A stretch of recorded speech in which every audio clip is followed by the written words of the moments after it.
আমাৰ দলৰ নেতৃত্বত দায়িত্বত থকা যিসকল ব্যক্তি তেখেতসকলে নিজাববীয়াকৈ যেনেধৰণে উদ্যোগ লৈছে যোৱা বছৰবিলাকত সেইটো নাছিল কিন্তু আজি আমি দেখিবলৈ পাইছোঁ প্ৰায় 650কৈও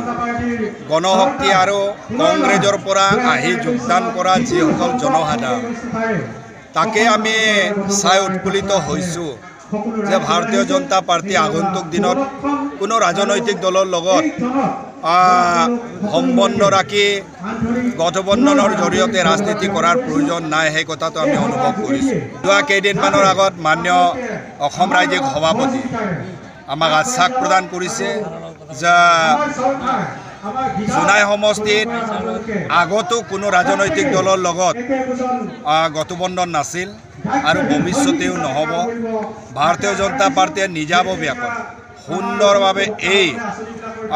আন্ধাৰত ডুবি থকা জোনাই সমষ্টিটো পুনৰুদ্ধাৰৰ কাৰণে ভাৰতীয় জনতা পাৰ্টিৰ সভাপতিগৰাকীয়ে যেনেধৰণে নিৰ্দেশ দিছে আমি তেনেধৰণে কাম কৰি আজি উপকৃত হৈছোঁ। সমষ্টি বিজেপি বিপুল আদৰণি পাইছোঁ ৰাইজৰ সকলো ৰাইজে বিপুলভাৱে আদৰণি জনাইছে। আজি সভাটো ইয়ে ধৰক আপোনাৰ থাউজেণ্ডছ অফ পিপুল য'ত নেকি আমাৰ কৰ্মী আটাইতকৈ বেষ্ট কাম কৰাৰ ক্ষেত্ৰত লৈ যে আজি ইমানেই আদৰণি পাইছোঁ যে গতিকে বিজেপি ৰখাব পৰা জনসমষ্টিত আৰু কোনো সক্ষম নাই। তেনেস্থলত মই ক'ব খোজোঁ যে বিজেপিয়ে পাৰ ভোট কেন্দ্ৰ 100% ভোট লাভ কৰিব।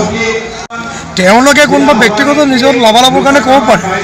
কিন্তু য'ত অলৰেডি আমাৰ ৰাইজে সভাপতিয়ে ডিক্লেয়াৰ দি গ'ল যে আমি কোনো পৰ্যায়ত এলায়েন্স নকৰোঁ আৰু অন্যান্য এই কথাষাৰ মই এতিয়াও ক'ব খোজোঁ যে য'ত 12-15টা MLA বিধায়ক আপোনাৰ BTT এৰিয়াত কোকৰাঝাৰ য'ত আমি হাগ্ৰামানত এটা BTT এলায়েন্স কৰা নাই তো এটা বিধায়কৰ কাৰণে এটা আমাৰ নিজক সম্পূৰ্ণৰূপে য'ত আমি নেকি য'ত সম্পূৰ্ণৰূপত আমি কাম কৰাত